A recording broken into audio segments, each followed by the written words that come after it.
تو زبان کے اختلاط ہونے کی وجہ سے فتنہ پیدا ہوتا، اور فتنہ پیدا ہونے کی وجہ سے قرآن محفوظ نہیں ہو سکتا تھا۔ چنانچہ حضرت عثمان غنی رضی اللہ تعالیٰ عنہ کو یہ بتایا گیا کہ لوگ اپنی اپنی زبان میں قرآن کو پڑھ رہے ہیں، کہیں ایسا نہ ہو جائے کہ مختلف زبان پڑھنے کی وجہ سے فتنہ پیدا ہو جائے اور قرآن محفوظ نہ ہو سکے۔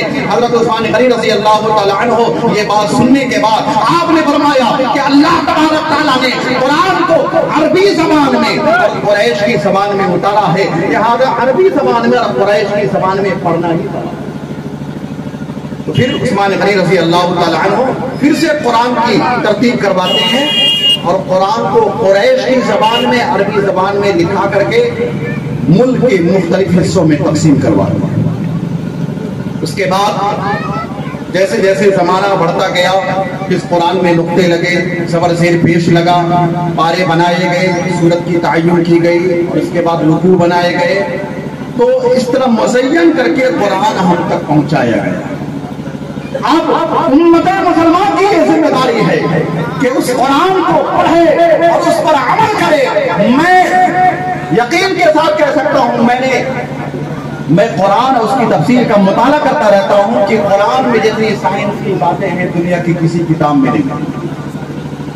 میں 100 مثال ابھی دے سکتا ہوں، لیکن وقت کافی اس کے لیے وقت کافی درکار ہونا چاہیے۔ اللہ کے نبی صلی اللہ علیہ وسلم ارشاد فرماتے ہیں قرآن پاک کی فضیلت میں کہ من قرأ القرآن فاستظہرہ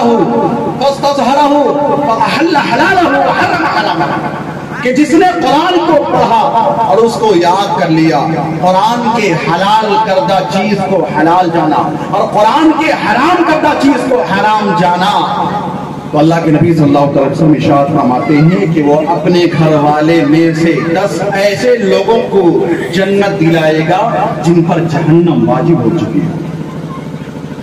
اور یوں ہی نہیں بلکہ حامل قرآن کے بارے میں، حافظ قرآن کے بارے میں اللہ کے نبی صلی اللہ علیہ وسلم ارشاد فرماتے ہیں اذا مات حامل القرآن فاوحى الله الى الارض، کہ جب حافظ قرآن مرتا ہے تو اللہ تبارک تعالیٰ زمین کو یہ وحی بھیجتا ہے، یہ حکم دیتا ہے کہ اے زمین مت کھانا۔ تو زمین کہتی فتقول، زمین کہتی ہے ای رب، کہ اے رب میں اس بندے کو کئی وآکل لحمہ وکلامک بھی، کہ اے رب میں تیرے اس بندے کو کیسے میں کھاؤں گا، تیرا قرآن پاک تیری مقدس کتاب جو اس کے سینے میں محفوظ ہے۔ تو پتہ یہ چلا کہ حافظ قرآن کو مٹی بھی نہیں کھاتی، حافظ قرآن کو کیا ہے، مٹی بھی نہیں کھاتی۔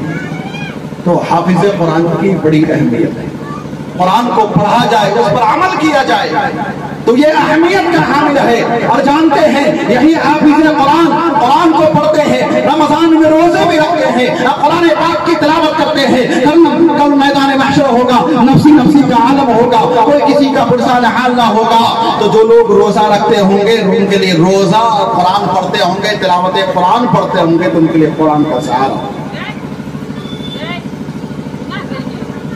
حدیث پاک میں یہ لفظ موجود ہے کہ الصیام والقرآن یشفعان للعبد، کہ قرآن اور رمضان دونوں بندے کے حق میں شمار ہے۔ رمضان کہے گا ای رب انی منعت الطعام والشہوات بالنہار، کہ اے رب میں نے اس بندے کو دن میں کھانے پینے نہیں دیا تھا، نفسانی خواہشات سے روکے رکھا تھا، وشفعنی بھی، اس کے بارے میں میری شفاعت قبول کروا لیجیے۔ اور قرآن جب پڑھتا ہوگا اور قرآن کی تلاوت کرتا ہوگا یا نفلوں میں قرآن کو پڑھتا ہوگا یا تراویح میں قرآن کا اہتمام کرتا ہوگا تو قرآن کہے گا اس بندے کے بارے میں یقول قرآن ایو رب انی منعتہ النوم باللیل، کہ اے رب میں نے اس بندے کو رات میں سونے نہیں دیا تھا، دن تلاوت میں مشغول ہو کر کے اپنا آرام و سکون برا لیا تھا، فشفعنی فی، کہ اس کے بارے میں میری سفارش قبول فرما لیجئے۔ اور اللہ کے نبی صلی اللہ علیہ وسلم ارشاد فرماتے ہیں کہ دونوں بندے، دونوں کی یعنی قرآن کی اور رمضان کی، روزے کی، دونوں کی سفارش قبول فرما لیجئے۔ تو یہ کب ہوگا؟ قرآن کی تلاوت کب کریں گے؟ جب آپ قرآن پڑھنا جانیں گے تب نا، اس لیے قرآن پڑھنا جانیں، قرآن سیکھیں۔ دنیا کا ہر کام سیکھ کر کے کیا جاتا ہے، لیکن قرآن پڑھنا کیوں نہیں سیکھ سکتے؟ اس لیے قرآن کو پڑھیے، اس پر عمل کیجیے اور قرآن کے مطابق زندگی گزارنے والے بنیے۔ اللہ تبارک تعالی ہم لوگ کہنے سننے سے زیادہ عمل کی توفیق عطا فرمائے۔ کہنے سننے میں جو بھی غلطیاں ہیں رب تعالیٰ کی بارگاہ میں توبہ استغفار کرتا ہوں، استغفر اللہ ربی من کل ذنب واتوب الیہ۔ سبھی لوگ پڑھیے لا الہ الا اللہ محمد رسول اللہ وآخر دعوانا الحمدللہ رب العالمین۔ سلام پڑھنا یہ واجب ہے، اور نماز میں جو ہم قاعدے کی حالت میں پڑھتے ہیں وہ سنت ہے، اور حضور کی کسی پسندیدہ چیز کو، محبوب چیز کو اپنائیں تو اس پر درود و سلام پڑھنا یہ مستحب ہے۔ لیکن آج درود و سلام پڑھنے پر کچھ لوگوں کو پیٹ میں درد ہو جاتا ہے، بہت اعتراض ہوتا ہے شد و مت کے ساتھ۔ اگر ہم محفل میں اجتماعی طور پر درود و سلام پڑھ لے اور نماز فجر کے بعد اپنے معمول کے مطابق سلام پڑھ لے تو اعتراض ہوتا ہے۔ اللہ نے آیت کریمہ میں درود پڑھنے کا بھی حکم دیا اور سلام پڑھنے کا، تو چونکہ نبی پر سلام بھیجنا، نبی کو سلام کرنا یہ سنت الہیہ ہے، یہ قرآن کا طریقہ ہے۔ قرآن نے کہا ہے سلام علی ابراہیم، سلام علی موسیٰ وہارون، سلام علی یاسین، سبحان ربک رب العزت عما یصفون وسلام علی المرسلین۔ قرآن تو سارے بھیجے نبی کو سلام بھیج رہا ہے، تو ہم بھیجیں کہ اس میں کون سی قباحت کی بات؟ اور درود السلام جو پڑھتے ہیں تو اس کا مطلب یہ فضیلت نہیں، بلکہ حدیث قرآن اور حدیث پاک جو ہے درود السلام کے فضائل سے بھری ہوئی ہے۔ ایک واقعہ میں بتاتا ہوں اور اصل موضوع کی طرف آتا ہوں، وہ یہ ہے کہ ایک عورت تھی، اس کے پاس ایک لڑکا تھا، اس کا لڑکا انتقال ہو گیا، بڑے ہو جانے کے بعد انتقال ہو گیا۔ اب وہ عورت اپنے بچے کو خواب میں دیکھتی ہے کہ اس کی قبر میں عذاب ہو رہا ہے۔ پھر چند دن کے بعد وہی عورت خواب میں اپنے لڑکے کو دیکھتی ہے تو اس کی قبر کشادہ کر دی گئی ہے اور اس میں رحمت نور کی بارش ہو رہی ہے۔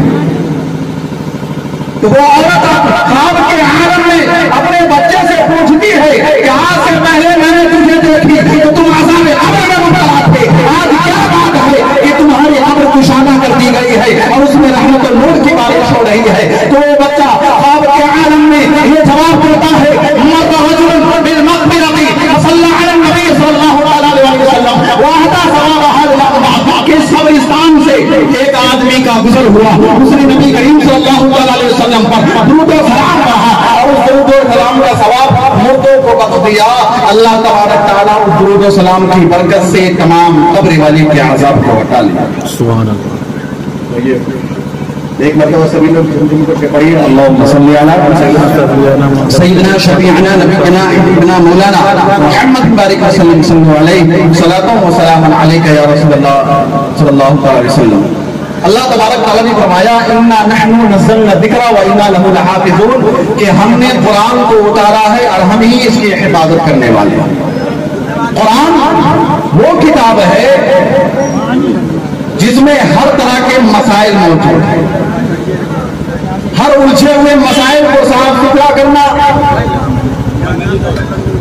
یہ قرآن مجید کی خوبیوں میں داخل ہے۔ قرآن ظلم و بغاوت کے روکنے والی کتاب ہے، امن و آشتی کا پیغام دینے والی کتاب ہے، مظلوموں کو حق دلانے والی کتاب ہے، عدل و انصاف کو عام کرنے والی کتاب ہے، اور چوری اور زناکاری پر پابندی لگانے والی کتاب ہے۔ نبی آخر زمان جناب محمد رسول اللہ صلی اللہ علیہ وسلم اس خاک دانے گیتی پر جب تشریف لاتی ہے تو ساتھ ساتھ یہ ظلم و بربریت کو روکنے والی کتاب، امن و آشتی کا پیغام دینے والی کتاب جناب محمد رسول اللہ صلی اللہ علیہ وسلم پر نازل ہوئی۔ جانتے ہیں یہ قرآن مجید ہم تک کیسے پہنچا؟ صحابہ کرام نے، تابعین نے بڑی محنت سے ہم تک قرآن مجید کو پہنچایا۔ اور واقعہ یوں ہے کہ حجۃ الوداع کے موقع پر 1,24,000 صحابہ کرام موجود تھے۔ جب اللہ کے نبی صلی اللہ علیہ وسلم کا وسائل ظاہری ہوا، وسائل ظاہری ہو جانے کے بعد حضرت ابوبکر صدیق رضی اللہ تعالیٰ عنہ کی دور خلافت آئی، تو آپ کے دور خلافت میں تاریخ اسلام کی بڑی جنگ ہوئی جس کا نام ہے جنگ یمامہ۔